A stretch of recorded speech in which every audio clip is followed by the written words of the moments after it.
এতিয়া শৰণত কি দিছে এতিয়া শৰণনো কি এতিয়া শৰণ আচাৰ্য বাবা আমাৰ সন্মুখত বহি আছে শৰণত মানে নিৰ্মালী অকণ দি পঠায় নেকি কেৱল মাত্ৰ মিঠৈ কেইটামান দি পঠায় নেকি কেৱল মাত্ৰ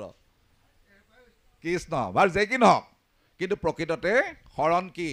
শৰণ এটা বীজ শৰণেহে নিজ ভকতিৰ বীজ প্ৰেমানন্দ তাৰ ফল শৰণ বিনাই ভকতি কৰয় আমাৰ ঘট যেন জল তাৰমানে শৰণ সদস্যসকলে বা শৰণাচাৰ্যসকলে গোসাঁইসকলে ভকতিৰ এটা বীজ দি পঠায়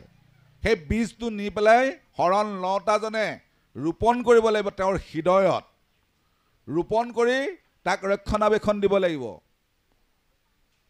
ৰক্ষণাবেক্ষণ যদি নিদিয়ে হয়নে বাৰু বীজ এটা জেঠ মাহত এতিয়া কঠীয়া পাৰি যদি জেওৰাইখন